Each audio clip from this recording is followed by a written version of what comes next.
Welcome to this Focus. Speed. I am speed. episode of the Maza's Musings podcast. We are talking about racing, and more specifically Formula One racing in this episode. I am joined by Joe, who's been on the podcast to talk some Disney and also talk some wrestling in the past. And today he's going to be teaching me a few things about Formula One. Joe is the host of F1 Silly Mornings, which you can find on YouTube, and he'll certainly have more opportunity to talk about that and where you can find it and what that's all about. He's really going to be teaching me a thing or two because this is a subject matter that I don't know a lot about. And I'll get more into how you can teach me about things that you're interested in that I might not have a lot of knowledge about at the end of this podcast. But in the meantime, one thing we all know about and we all look forward to is Meghan's Joke of the Week. So here it is. And now it's time for Meghan's Cuckoo bananas, joke. Hello, silly Swiftie fan Meghan. Hi. Do you have a joke for us? No. Yes. I was going to say no. Okay. All right. So, let's hear it. Knock knock. Who's there? I see. I see who. I see you. Iku. Uki. What? Anyway, say goodnight. Cool. Good night. All right, now moving on, we are going to have a Maza's Mickey Minute this week. It's been a little while, and of course, with this episode being related to Formula One, we're going to talk about the relationship between Disney and Formula One. Donald, wake up! It's showtime! Don't forget the orchestra! Ah, there you are. And just in time. Mom says there's even more magical stuff now. For those of you standing, please hold on to the handrails throughout our journey and stay clear of the doors. Hang on to them hats and glasses, because this here's the wildest ride in the wilderness. And here we go!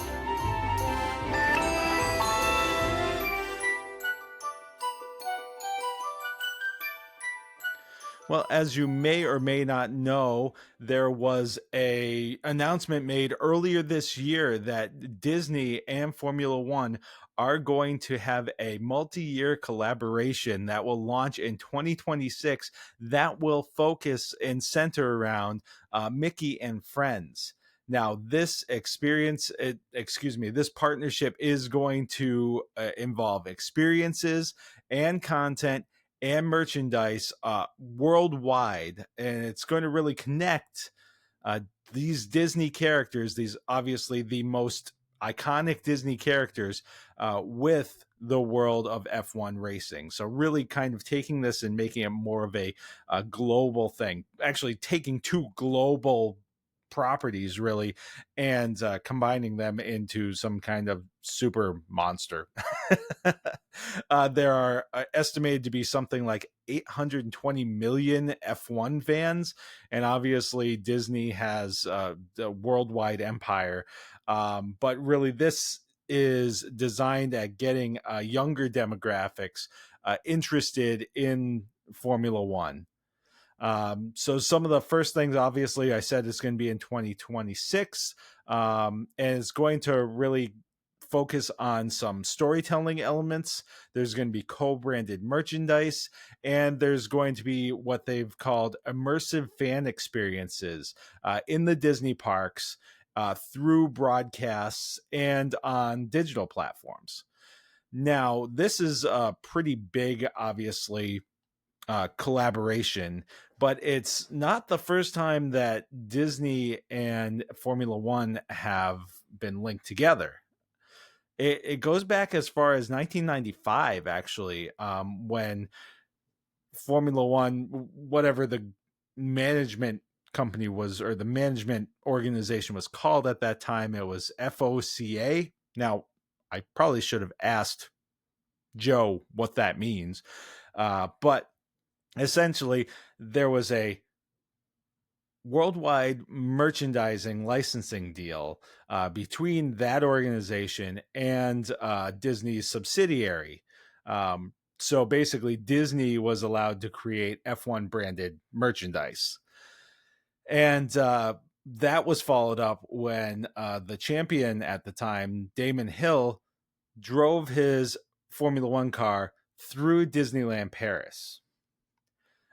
Later on, much later on, actually, 2018 to basically the present, Disney and ESPN, that whole empire, which includes ABC, since 2018, they have been the broadcast home for Formula One.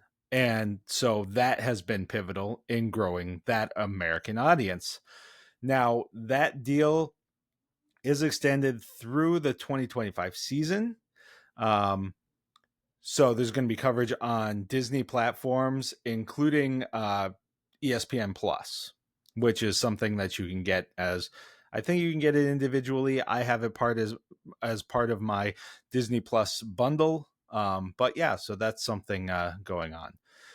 In 2023, Disney Plus and Hulu had a documentary called Brawn, the Impossible Formula One story, which was basically a chronicle of the Brawn GP championship run. And Keanu Reeves actually narrated part of this. So there's already been some F1 storytelling collaboration with Disney. So basically, it seems like the upcoming collaboration is going to really kind of boost up some of these and leverage some of these things that they've already been working on. So that is the Disney connection to Formula One with this week's Maza's Mickey Minute. Now, obviously, these cars go exceptionally fast, so quick, so agile. You know what else is super quick? Letting We Do Travel Right help you with your next Disney vacation. Yeah, that is because all you have to do is fill out a simple form, let them know what you're interested in, and they'll take care of the rest. They'll use that concierge level service. You'll have one-on-one attention from an agent, but an agent who has the power of teams behind them, like the dining team. So your agent will be able to get you all of the experiences that you're looking for, the dining reservations, your hotel reservations, your park tickets, and will also be able to guide you through things like what the best deals are and what's going to fit with your family, or how to use the app, and all those kinds of things. And the best part is their services are free. That's right. You do not pay anything extra for using We Do Travel Right. We Do Travel Right is actually paid by Disney or Universal or the cruise lines or the all-inclusives, because those entities build the cost of an agent right into their pricing. So you're paying for the agent whether you use them or not. So doesn't it just make sense to use the agent? So if you are interested in getting your next magical vacation started today, go to wedotravelright.com/Maza. That's wedotravelright.com/Maza. It's quick, it's easy, and you'll be on your way to having a great vacation. Well, I can't do any more damage around this popsicle stand. So long, partner. See you real soon. All right, now we're getting into our main topic, which is our discussion with Joe Lavoie from F1 Silly Mornings. All right, I am here with Joe Lavoie, and he is here to teach me a thing or two about Formula One racing. And I will readily admit that this is not a topic that I have a lot of experience with. Now, what I'll say is I was a racing fan when I was younger, but my dad was it was NASCAR fan. So I've been to like Daytona for the 500, and of course, us being in Western Mass here, there used to be the Riverside Speedway where there were the modifieds and things like that. So that's really been like my exposure to auto racing. This is a whole different kind of subset that I don't have a lot of knowledge or familiarity with. So, Joe, you're going to be here and kind of giving me a crash course, so to speak, in F1. So, before we get into anything else, if you'd like to introduce yourself again, you've been on the podcast before, but reintroduce yourself and what makes you someone who is equipped and ready to learn me a thing or two about F1. Sounds great. Hi, everyone. I'm back. I'm back, baby. No, my name is Joe Lavoie. And I run a not big but not small YouTube channel called F1 Silly Mornings, where I kind of produce mostly funny stuff, poking at the light side of Formula One, but also trying to analyze different things, giving people cost breakdowns of going to a race, or if something is worth, purchasing for a Formula One, or just, if something kind of flopped in Formula One, because, that happens in everything. But what makes me an expert in Formula One, and I wouldn't say I'm a complete expert in Formula One, but I've been watching Formula One racing since the early 1990s. My father grew up on it. And so just like anybody else, watching, like you talked about with NASCAR, my father sat me down in front of the television and we'd watch Formula One at odd times during the night, because you have to understand Formula One is worldwide, right? So you're not always going to be watching a race at, 1 p.m. on a Sunday. You're going to be watching it at 1 a.m. on a Sunday or something like that, depending on where they're racing. But coupled with just, my fascination with the sport, I feel that I'm able to give a bit of information and kind of lift the curtain a little bit for people who are, F1 curious. How about that? We'll call it that, right? Because it's honestly happened in America that Formula One has kind of grabbed onto a good amount of the population in America now. So you would call yourself if I'm reading this right, you're an F1 hipster? Yes, I am. I was into F1 before anybody else, obviously, and I could talk about things that happened in the 90s, the 2000s, 2010s, and now into the current age. I could also speak to stuff that happened before then, obviously not firsthand, where I'm like, if people are like, oh, do you know about Juan Manuel Fangio? And it's like, yeah, I know the name and I know that he exists and I know what he did, but I wasn't alive in the 1950s, guys. So, take it easy on me. But yes, I would say I'm an F1 hipster. I liked it before it was cool. So you liked it before it was cool. When was it that you decided that this was something you wanted to bring your knowledge to other people on? When did you decide that F1 Silly Mornings was going to be F1 Silly Mornings? So I would say, 2 to 3 years ago, I felt that Formula One was starting to hit a real stride in America. And, the funny thing is that my YouTube channel doesn't get as much American attention as it does international attention, because Formula One is much bigger elsewhere, but it has started to grab people in America. So being able to get an American perspective on the sport while still being experienced in watching the sport has been really a treat for me. But I would say about 2 to 3 years ago, when, I was like, I've got opinions and people have to hear them. And, just like anybody else, I want you to hear what I have to say before you start talking. So that's kind of how I feel about Formula One, and I think that there's just so much to talk about, whether it's the cars, the drivers, the teams, where they race, the politics of where they race, whether it's safe. There's so many aspects of this. The growth in America, F1 the movie, Disney partnering with Formula One, and that's obviously what kind of spurred this idea that we should probably get together and talk about it, because even though it's kind of unclear, there is F1 content on Disney Plus and stuff like that. What was it? I can't remember the name of the show, but it was hosted by Keanu Reeves, talking about Braun GP, and when they won the world championship that year. So yeah, that's kind of, I would say 2 to 3 years ago was when I really started to percolate with ideas, and then just kind of started taking it to it and just started growing the channel, So you're out there, you're bringing a different perspective to the masses. You're bringing an American perspective to a global audience. As you've seen the American audience grow for F1 racing, what's one of the things that you find that American fans are either surprised about, or that maybe they've misunderstood about the sport?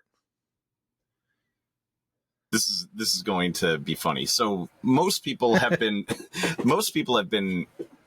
the first experience from Formula One was from Drive to Survive on Netflix. That, for America at least, that was a big kind of like, oh my God, look at this. This is so exciting. When you watch a typical Formula One race, there is a coin that you kind of flip. It might be an exciting race, and it could also be the most boring thing you watch. You're just watching cars just go around a track. Nothing really changes. And I think that American fans are really like geared up for it, and then they get into the race and they're like, nothing really changed from where they started. And I think that kind of is, it kind of messes with the American fan, because the American, I think that when we think of auto racing, we think of NASCAR, we think of IndyCar, because those are predominantly what we see in America. And there's a ton of passing in those. There's a ton of lead changes. You could go a whole entire Formula One race and never see a lead change. And it's just how it can work out for the leader, and especially if they have a car advantage and if they have a driver advantage as well. But there's so much to managing a Formula One race, and I kind of try to point that out when I'm watching with people. I'll try to point out what the person that is leading needs to do to continue to keep the lead, and what the person in second place needs to do, even if they're like 20 seconds behind. What needs to happen in the next however many laps are left in a race. But the American fan has been kind of shocked that it's not as dramatic in the race as they see in Drive to Survive. It can be dramatic. It can be very exciting, but sometimes you're just going to get a race where nothing happens. Now, it's you made mention of Indy, Mm-hmm. and so I think that that's also something that the extreme casual like myself, is like, well, how is this different from Indy racing? What separates Formula One from Indy? Because from the outside looking in, there are some aesthetic qualities to it that look very much the same. There are. And the cars, if you just glance at them very quickly, you will go, oh, it's pretty much the same thing, right? But if you stand next to a Formula One car and compared to an Indy car, you will see a drastic difference in size. You will see a drastic difference in aerodynamics. Now, that's not to say that IndyCar, because IndyCar is the fastest course racing in the world, track racing, I should say. The cars are the fastest in the straight line. They can go faster than a Formula One car, which people will go, how is that even possible? Well, it's because they're so much smaller. They're so much lighter than a Formula One car. The real key with a Formula One car is not necessarily the straight line speed, but how fast it can take a turn. When you're in, let me talk about a famous circuit in England called Silverstone, which is where they had the first Formula One race, the first official Formula One race. They're taking turns at 170 miles an hour. granted, they're bends, not, like I'm taking a right, at an intersection. But it's still that they're able to keep contact with the road, whereas the IndyCar wouldn't be able to keep contact with the road at that speed. So there is there's a size difference. There is a money difference too. There is a lot more money in Formula One. There's a lot more research put into the cars. They race on, tracks all over the world. It is a global sport, and they have to go everywhere. There are a number of different elements that just a Formula One car must fulfill. The term formula is actually supposed to pertain to a set of rules that the car needs to follow and that the race needs to follow as well. Because you do have Formula 4, Formula 3, Formula 2, and Formula 1. Formula 1 being considered the pinnacle of motorsport over all other motorsports.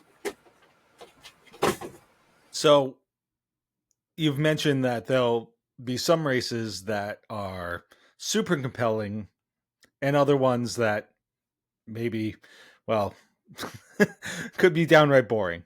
A couple of months ago, you had something that you said, why does Monaco Grand Prix still feel boring? So explain that to me a little bit, because Monaco is one of the ones that I've heard of before. It seems to have a certain gravitas. Right. And the reason why it has a gravitas is because it's one of the three legs of the Triple Crown of motorsports. It's Monaco Grand Prix, the Indy 500, and the 24 Hours of Le Mans. That's the Triple Crown of sports. So anybody who can win all three is, they're your Triple Crown winner. You're something special. You can race in everything, because Indy is an oval track. Le Mans is just an endurance track, and it's 24 hours. You have to go over obviously you're not driving for 24 hours. You're on a team, but so on and so forth. And then you have Monaco, which is an old track from back in the 30s, before Formula One racing was even a thing.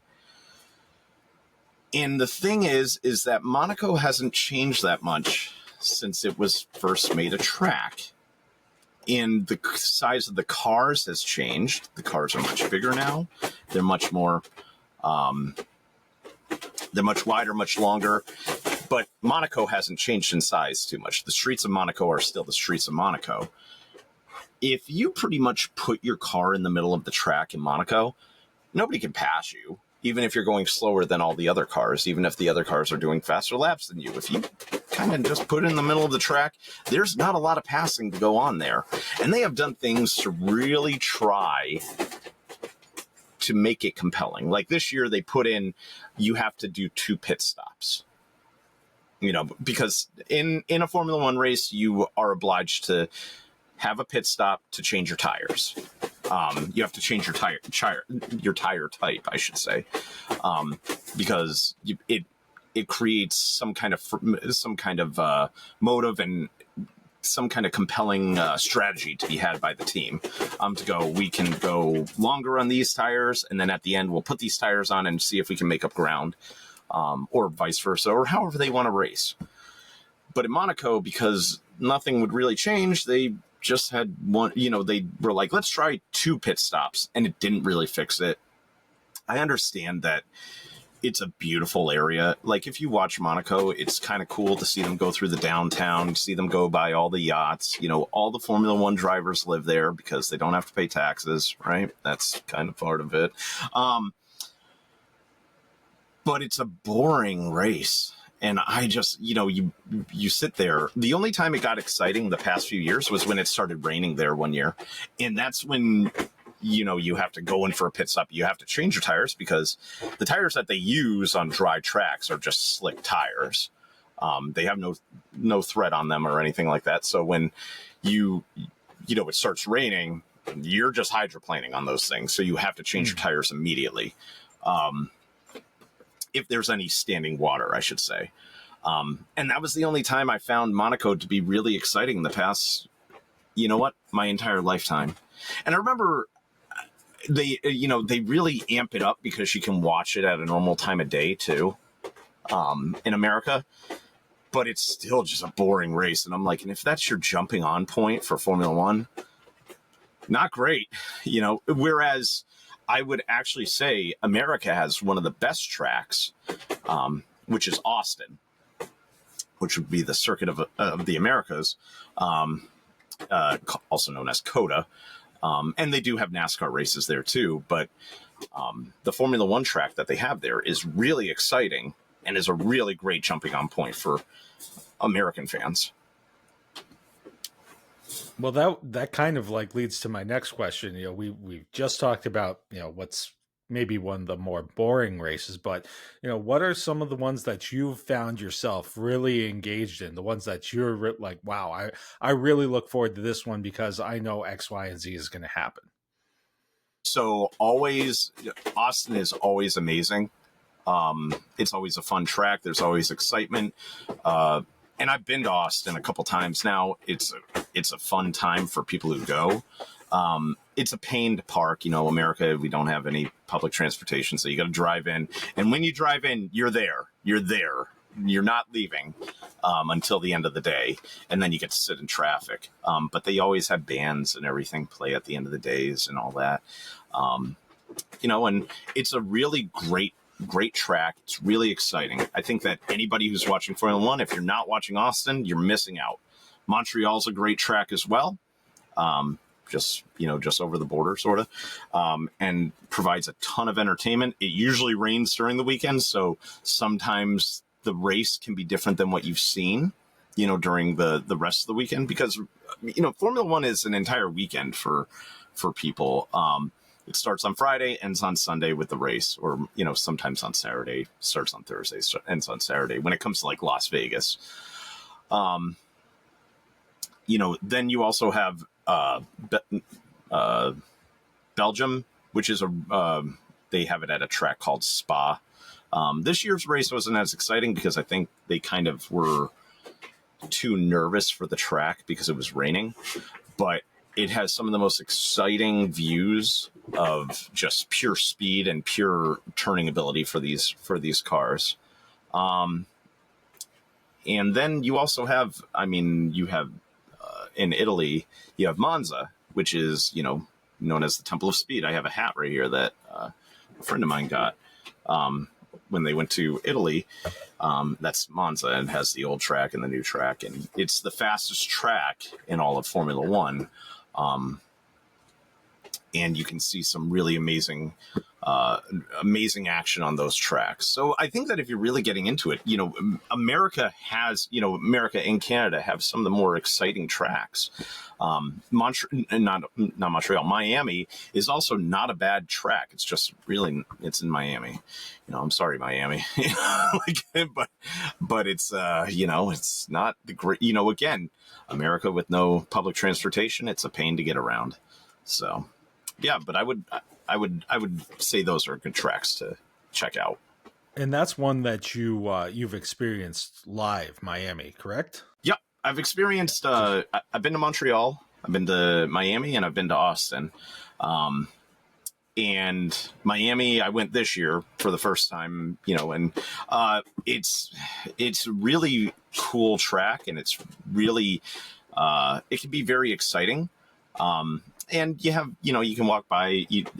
They set up the paddock, the different teams areas inside the stadium there and everything, and you can look down in and see all of that. And you have all the concessions from the stadium and whatnot. But it's Miami, and so getting to let me specify, it's in Miami Gardens.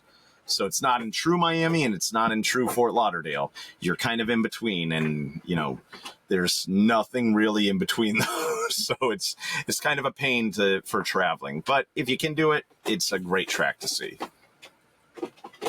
So one thing that you also mentioned was you mentioned the drivers and you mentioned the teams. So how does this dynamic work in terms of, I know that just like with anything, there are rivalries, and there are also, obviously teams, you've got drivers who are working together, et cetera. What are these dynamics like? And is there kind of at times from the outside looking in, from what I've seen on social media and such, there can be an almost kind of, I don't know if it's soap opera or, wrestling drama kind of dynamic to it. So if you ask drivers, that are teammates, they will always say their teammate is their first rival, because they always want to do better than their teammate, because if you do better than your teammate, most likely you'll stay with your team. And you'll be re-signed and you'll be able to continue on in Formula One. There are drivers that are obviously really great and they can kind of pick and choose who they want to be with. But for the most part, the driver team is not a team, so to speak. It's just that these are our two drivers and they compete every week and we try to do the best for each one of them. Typically teams will have kind of the 1-2. They'll say, this is our number one driver. This is the guy that we think can win on any given week. And this is our supporting driver who might be able to win in case our number one kind of, falls behind or something like that. But they aren't actively pushing for that person to win every weekend. So let me, so I'm wearing a shirt. It's for Red Bull. And currently my favorite driver is a guy called Yuki Tsunoda. And he is the second driver on Red Bull. And he is obviously not in the class of the number one driver for Red Bull, whose name is Max Verstappen, who, if you happen to catch a Heineken 0.0 commercial every now and again, he's the driver that they show off in that one. He's a 4-time world champion, and he's probably the best driver on earth in any motorsport at this point. And so obviously they're going to push for Max to win every week, and they're not going to, they want Yuki to compete, but they don't necessarily think that he'll be on the competitive level as him. Whereas you have a team like McLaren, who has the best car right now. They have the first and second drivers in the championship running, who are Oscar Piastri and Lando Norris. And they're both kind of number ones. And so when you do have two number ones, they kind of compete against each other. And when you have cars that are similarly equipped, sometimes, all it takes is one mistake. And it's happened in the past with teammates. It happened this year with Lando, because Lando tried to overtake Oscar and kind of wound up hitting a wall. Had his front wing come off, and didn't finish the race. And he owned it. He said, that was my fault, and, it wasn't Oscar at all. But you can tell that there's sometimes simmering, there's some anger underneath that. There is a lot of drama to Formula One. And I think that Drive to Survive kind of builds that up a little bit more, because at the end of the day, they're all millionaires driving in fast cars. So, I feel that it's kind of what's happened to a lot of sports where everybody's kind of friends, but, you don't have as huge rivalries anymore, but you can tell that there's some people, like, I would say that Max Verstappen is not really everybody's friend. He's out to win, and he's going to do it however he needs to. And sometimes that's driving on an edge, and that's the thing with driving in Formula One or any sort of motorsport. You kind of take that risk. You're going to be pushing yourself to be the best and to, ride that line of where it might not be as safe as you might think it is. But the great drivers can do that and not lose any sleep over it. So, but yeah, I would say that there's tension between drivers and there's always drama, but, teams, always usually have that mentality of, you have the number one, you have the number two. McLaren isn't doing that right now, but McLaren's winning in most of the races this year. So I guess they're doing something right as well. So you've mentioned who your favorite driver is right now. Looking at it right now, do you see a next breakout star in Formula One, or at this point, are the stars there and there's kind of like a established hierarchy at this point? So, there is an established hierarchy, sort of. I mean, you have Oscar Piastri, who's in his early 20s. Same thing with Lando Norris, and they're both with McLaren. They're kind of breaking out this year. They started to do it last year. This year, it's a full blown. They have the best car, and they have enough talent, between the two of them to compete. You have Max Verstappen, who's 27 years old. I mean, and he's a 4-time world champion. But you do have a lot of rookies this year. There's, I believe, 5 rookies altogether. You have, let's see. As far as a breakout star, I think that you have kind of a changing right now, because you have Lewis Hamilton, who's still in Formula One. And some people might know that name. He's a 7-time world champion, has won more Formula One races than any other driver in the history of the sport. He drives for Ferrari right now. He used to drive for Mercedes, and before that, McLaren. He's kind of hitting the end of his career. He's, and I say that he's 38, 39 years old. But he is hitting the end of his career, because you don't gain reaction time, as you get older. You lose that. And that's what's happening to him a little bit. He's still a great driver and could I can attest to that. Right? He's still a great driver. He's still really good in the car, but I wouldn't say he's the best on the grid right now. And he certainly doesn't have the best car. You have Max Verstappen, who has been competing with a lesser car this year, who had a better car the past few years. And then you have these 5 rookies that, I think that some of them might kind of go away, but there's a couple that I would say might be in this sport for a lot longer. And I would say that Kimi Antonelli, who drives for Mercedes, I think that he has a future in Formula One. And Oliver Behrman, who drives for the American team Haas right now. He has a chance to really kind of, in the Haas, when I talk about Haas is not in the upper echelon of Formula One. You have to understand there are layers to Formula One. You have the top teams, you have the midfield, and then you have everybody else, But then we also have Gabriel Bortoleto, a Brazilian driver for Sauber, who will be out. Sauber will turn into Audi next year, because Audi is entering back into Formula One. But so is Cadillac next season as well. And we can talk about that if you want to.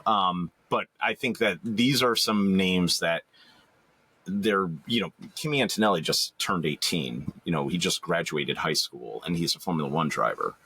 And that with it is amazing to me, when somebody's that young and can be driving that fast and that hard. This is not easy on the body. People, a lot of people will go, well, racing isn't athletic.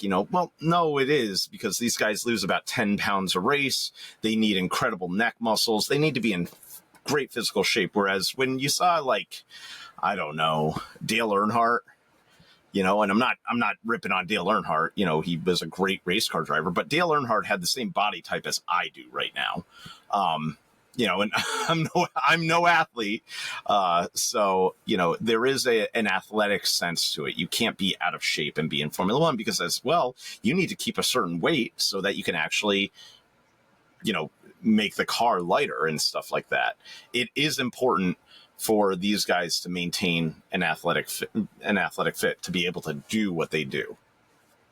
So, I would say those are the 3 names that I would be looking out for the next few years. I mean, Oscar Piastri and Lando Norris are going to be competitive. Max Verstappen is as well. But then young drivers, Kimi Antonelli, Oliver Behrman, and Gabriel Bortoleto would be the ones that I would say are going to be that next generation, so to speak. So you mentioned some new brands of cars, some car companies that are getting back into Formula One, or introducing themselves to Formula One for the first time.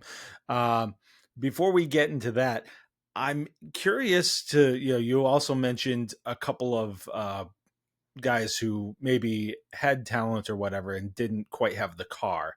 So how much of a um, yeah, how much is driver and how much is car? You know, that's always one of those questions that I find interesting, regardless of the type of racing that we're talking about.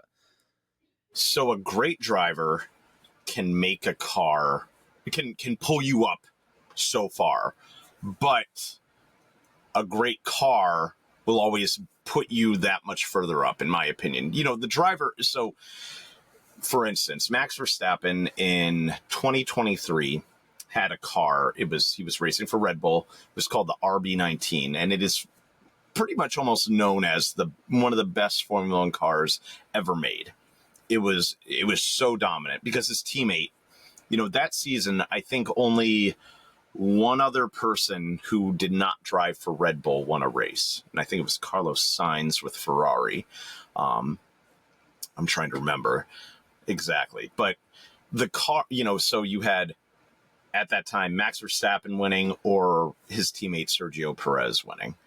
And I mean, Sergio Perez is not an all-time great driver, but that year he was incredibly competitive. A great car can make you competitive, but that combination of driver and car can really just make it work. And you can see, like, now Max Verstappen has a tractor for a car at this point, but he's still competitive week in and week out. So, you know, when you have that dominant car, that's what really sets you apart at that point. Because if you look at, so let me rewind the clock to the 2010s. You know, you had Lewis Hamilton, who had won a world championship in 2008. So 2008, yeah, it was 2008. Sorry. And then didn't win another one until I think it was 2014. When he switched over to Mercedes, when he was with Mercedes. And then he won, you know, 5 more after that, 5 more world championships. So is Lewis Hamilton the greatest driver of all time? Yes. I'm not going to dispute that the numbers speak for itself. Did he have one of the best cars of all time? Yes. Let's not even talk about that. Let's, you know, because when we look at the years that he didn't win, so in 2016, Lewis Hamilton didn't win the world championship. You know who did? His teammate, Nico Rosberg, you know, who raced for Mercedes. You know, so it's one of those things. The car does make a difference, and it makes a tremendous difference. So being a great driver can get you to pull something up, but having that great car will guarantee you to be up there. So getting back to, you know, we've got a couple of, I believe you said Audi's getting back into it, and Cadillac is jumping in. Is this something that happens a lot, where you'll see companies or you know, car brands jumping in and jumping out, or have there always been the mainstays and then there are others that come and go? How does this work? So it, you know, it hasn't happened as much in recent history, but you do see brands change. Red Bull wasn't always in it. Red Bull came from Minardi, and I believe also Jordan from before that. You've had Toyota in the sport before, where they just burned cash and didn't really do anything. I mean, you know, throwing money at a problem is not always the way to do it. And there's a cost cap to Formula One now. So teams can, you know, you used to have it where like Mercedes would spend like $400 million on the season. They can't do that anymore. And just about every constructor, that's what we call them, because Red Bull really isn't a car brand, you know, because they're using the Honda engine, and next year they'll be using the Ford engine. So we call them constructors because there are 2 types of championships. There's the Drivers' Championship, which is, you know, the number 1 driver in the world, and then you have the constructors, which is the team, right? So you can see the difference. You know, Red Bull is a constructor because they have to take an engine, and then they have a whole host of other things that go along with it, right? And kind of the aerodynamics of the car as well, to go along with that. So it's normal to see things change over time, because you have like Alpine is a is a constructor right now. They were Renault before, and then they turned to Alpine, who was still using Renault engines, but then Alpine's going to use Mercedes engines and stuff like that. So you see changes over time because, money, it's an expensive sport. When you're something like Red Bull, who makes more money than, as just a energy drink manufacturer, they make more money than, like, I think 3 of the top 5 constructors combined in their normal everyday business, right? So it's one of those Right. things that it's like they're able to accept that kind of, they're able to kind of take on that burden of cost and everything at the beginning and then kind of muscle through it. Whereas Toyota tried just throwing money at it. It wasn't working, so they had to leave. Or they left on their own kind of accord.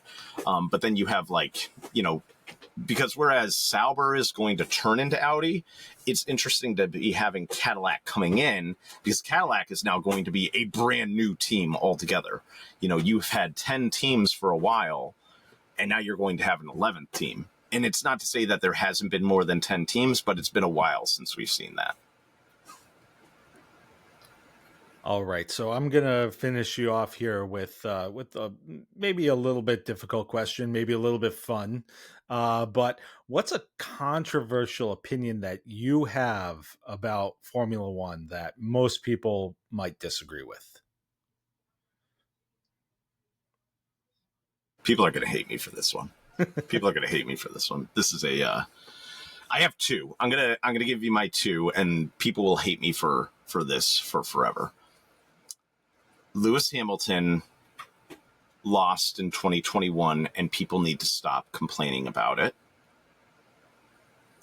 And Sebastian Vettel was a better driver than Fernando Alonso. And for the Fernando Alonso fans that are going to go, oh, he's been around longer. Yep. Well, Sebastian Vettel had 4 world championships, and Fernando Alonso had 2. And they happened in the mid-2000s. And Fernando Alonso is still driving right now, which is kind of crazy to me. But, you think that he's like a super old guy. He is 42 years old. He is 1 year older than me. I was going to say, that's depending on the day, that's either young or ancient, right. As far as I'm concerned. Right. So in 2021, the season for Formula One came down to the very last race. And there was a safety car, which is when, cars are kind of controlled around the track and everything. And the safety car, there's a controversial thing that some of the lap traffic was allowed to unlap itself, and that the safety car was going to end with 1 lap to go. And they were like, there's not enough time for that. We need to leave the safety car out. Mercedes was saying that, and they said, we're going to have 1 lap of racing. Max Verstappen had fresh tires on his car. Lewis Hamilton did not. Lewis Hamilton was leading the race. Max Verstappen was in second. As soon as they hit the corners, Max Verstappen overtakes Lewis Hamilton and overtakes the World Championship. And it was very exciting, and I think that we just have to deal with it. We can say that, oh, Lewis was screwed out of that championship. Whatever. Let's get over it. Move on. Max Verstappen won the World Championship, and no amount of complaining will make that change at all. So let's move on. We're over it. I can't wait to get all this hate mail from people. Is this are these takes that you've given on your own channel? I have always stood by these takes. I think Sebastian Vettel is a better driver than Fernando Alonso. I think that, well, at least in the period in which he was dominant, he was a better driver than Fernando Alonso. I don't know if he's a better driver now, but it doesn't matter. Sebastian Vettel's retired. And Fernando Alonso isn't winning races. So here we are. And I think that, I will tell anybody and everybody, Lewis Hamilton is the greatest driver of all time, and he has won 7 world championships, not 8. So All right, Joe. Thank you very much for joining me today. If you want to let people know how they can find you, how to find F1 Silly Mornings, and anything else that you'd like to let people know about, fire away. So you can find me on YouTube at F1 Silly Mornings, just all together. If you put in there, you'll find me. Typically, right now Formula One is on the summer break. It's excruciating because there's nothing happening. But granted, we have American football coming back, so that's kind of curing that need for something happening on the weekends. But, we're going to start doing the watch parties again, not watch parties, but necessarily I'll give live commentary on what's happening in practices and qualifying and races and everything. So stick around for some of that. Right now, it's just funny content. We gotta keep it light while we wait for it to return. So, but that's it for me. All right. And now off of F1, and you were at the preseason game on what is it, Friday. As a Commanders fan, what was we'll start positive. What was one good takeaway for the Commanders in that game?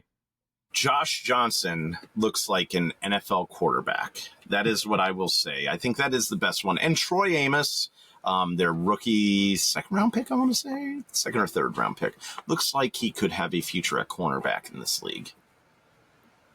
And if there was one thing that you about that game that you could just fire into the sun, I know that's kind of a longer list, but the entire wide receivers that were playing, all of the wide receivers that were playing for the Commanders that day would have been cut at a halftime if I were a general manager.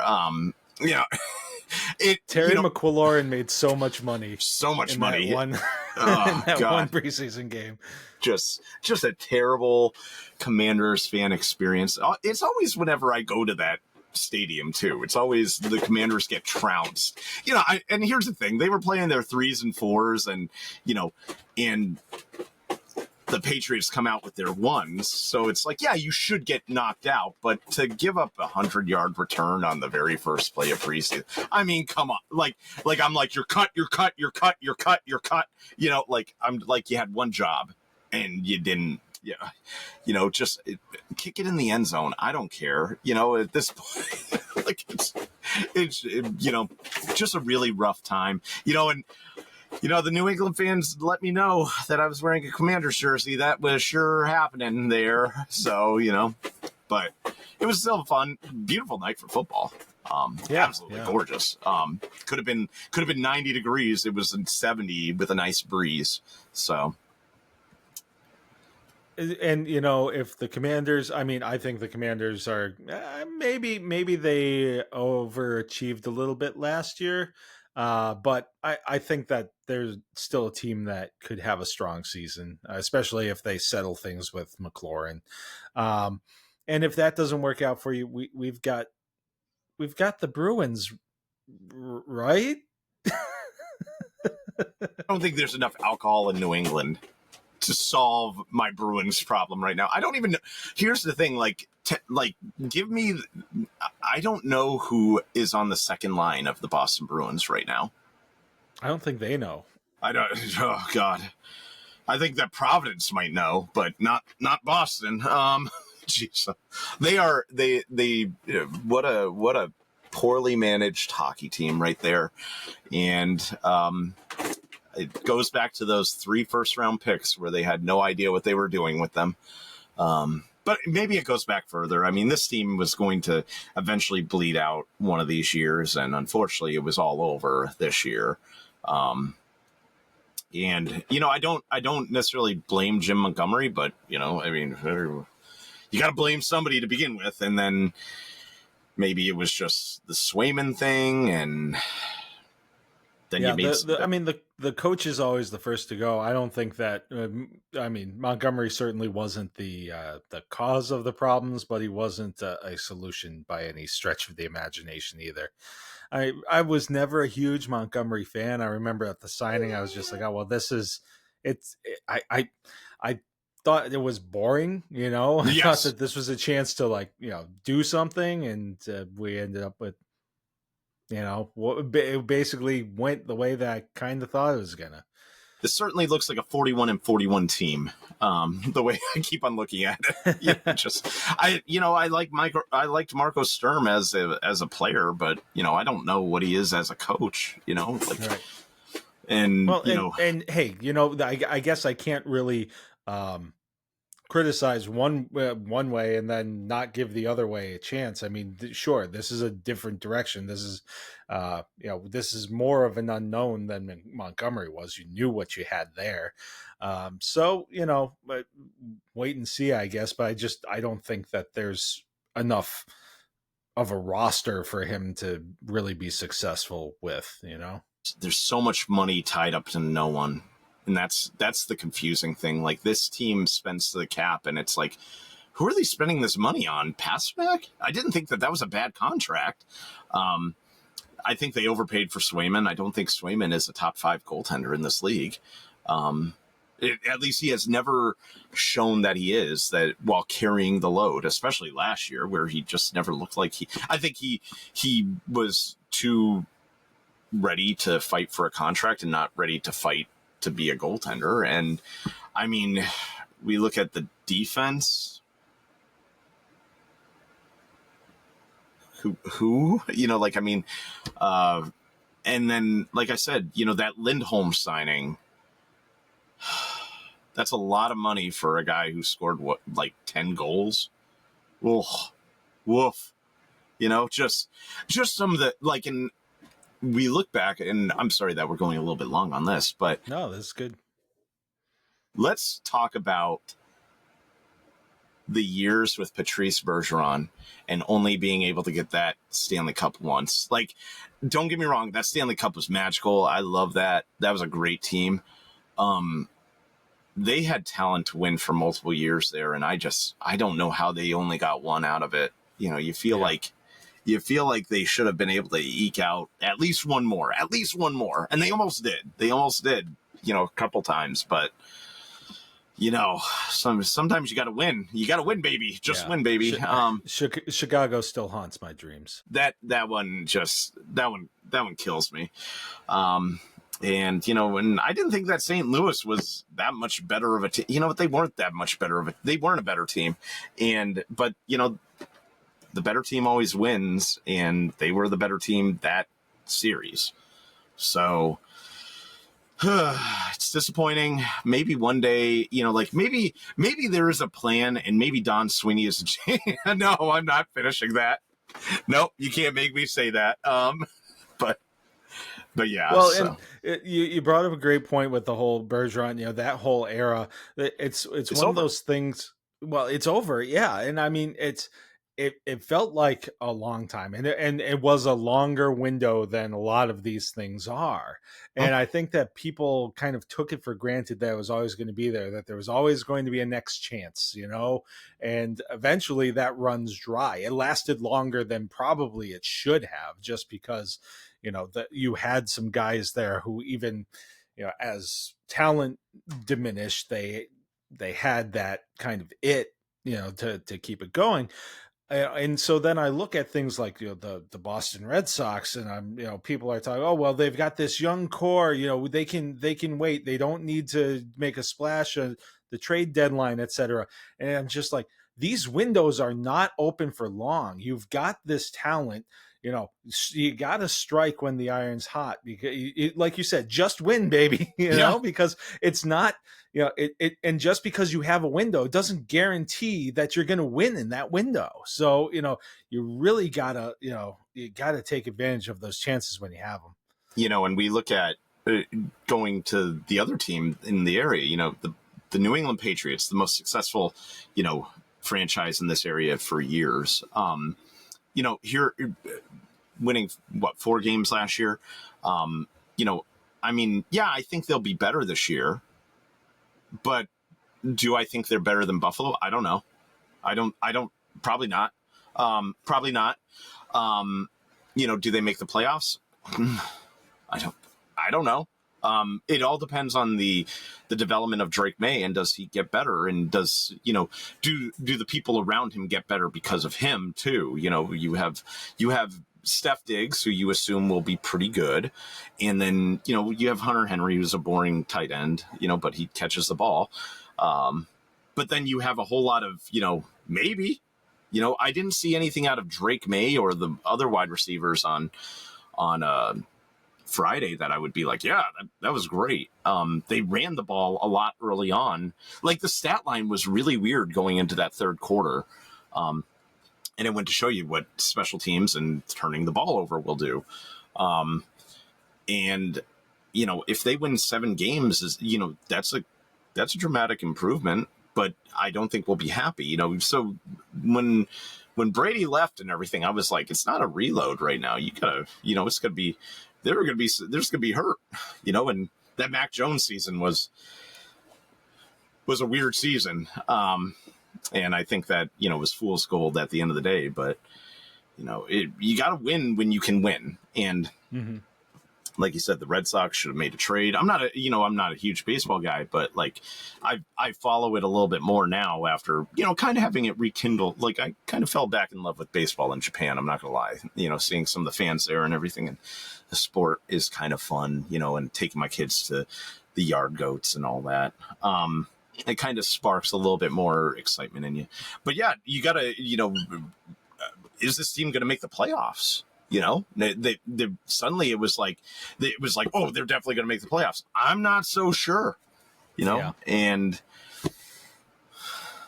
you got to make those. I mean, and this is the thing. Like, I mean, we're going long, so I'll but baseball is a non-salary cap sport, and it's never going to be. It doesn't matter what Rob Manfred wants. It's never going to be.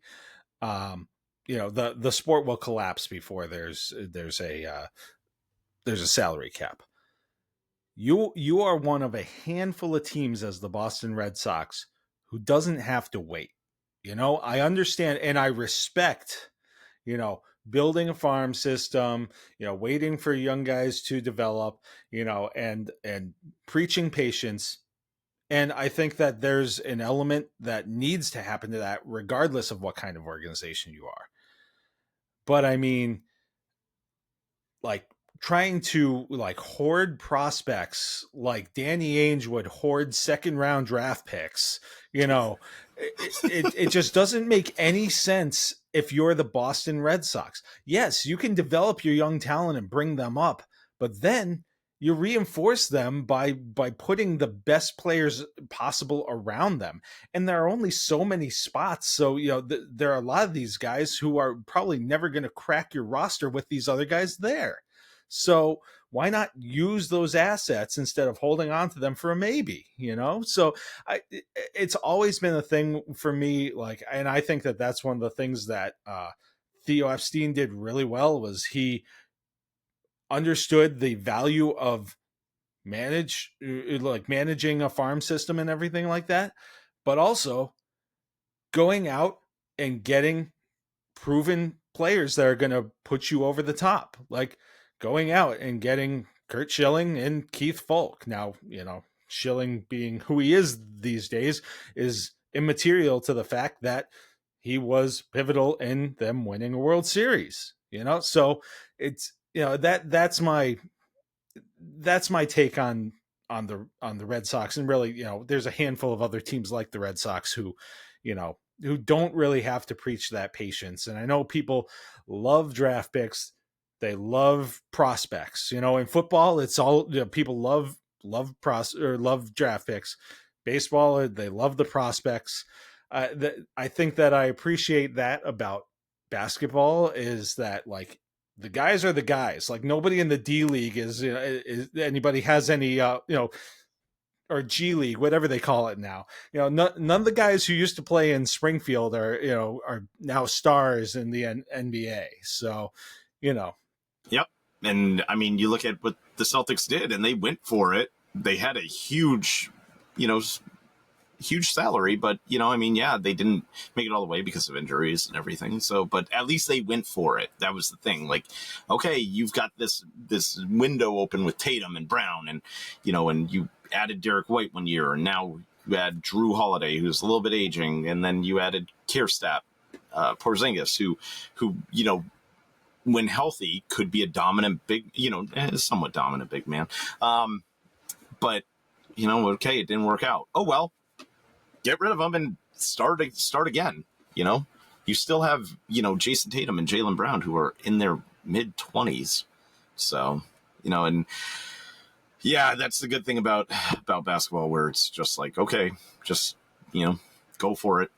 If you have two good players and you get a third one, hey, you're going to be in good shape. Whereas with the Red Sox are kind of, it's like, oh, well, we didn't want to give up these players and nobody wanted our players. It's like, that's a lie. Don't lie to me. Like, what were you offering? Who were you offering? Just sickening. Yeah. Well. Yep. And all right, well, we've now definitely gone long, but yeah, two podcasts out of this one, people. You got the New England sports complaining and a Formula One podcast. Two for the price of one. It's awesome. All right, well, Joe, thanks very much for joining me. I appreciate it. And anything else you'd like to say before we say goodnight? I just want to say thanks for having me again. These are always fun. Well, thanks everyone for joining us on this episode. That was a lot of fun. I learned a lot, and obviously Joe has quite the background in this, knows quite a bit. I encourage you to go and check out F1 Silly Mornings. Lots of fun. Obviously, he said they're in the summer break at the moment, so a lot of what he's doing is a lot more fun, silly stuff. So it could be, if you haven't gotten into Formula One, could be a great way to like dip your toe in the water with a little bit less serious, take on the sport. Thank you to Joe for taking the time to join us. We had this scheduled earlier and then some things fell apart and we weren't able to do it. So we're finally getting around to this. So I'm glad we're finally able to get this done. For everybody out there who is listening, thank you for your continued support. If you are looking to support us even more, the easiest way is to let your friends and family know that you're listening to a great podcast. Word of mouth is the number one way to spread the word. In addition to that, if you haven't already, please consider leaving a review or a rating on your favorite podcatcher. Those help bump us up in the rankings, in the algorithms, or whatever it is that makes certain things more visible than others. So you do that, you're also helping more people discover this podcast and become part of this community that we are creating. If you're interested in connecting, you can do so by joining us on social media. We're at the Maza's Musings podcast Facebook page. We are on Twitter, X, whatever you want to call it, Threads, and Instagram at Maza's Musings Pod. We are on TikTok at Maza's Musings Podcast. We're also on Blue Sky, and we have our YouTube page, which is growing in subscribers. So please feel free to join us there. This episode was originally live streamed on YouTube, so be sure to go and subscribe to us there. And if you're looking to get even more information, you can go to our website, mazasmusings.wordpress.com. There you'll find past episodes. You'll also find more information about me and this podcast, and you will find a link to subscribe to the newsletter. And the newsletter comes once a week in your inbox and lets you know things that are coming up, things that you might have missed, and also has other cool things. Like a lot of times we will have contest sweepstakes that we find that or other information that we think you would be interested in. So you can go directly there and sign up, and boom, you'll have it once a week in your inbox. And if you'd like to level up your support just a little bit more, you can buy us blue milk, which is just a small way to help us with some of the monetary costs that go along with this podcast. However you're supporting us, whether it's listening or buying us blue milk or anything in between, we very much appreciate it. And as always, I hope you have a great weekend and a great week.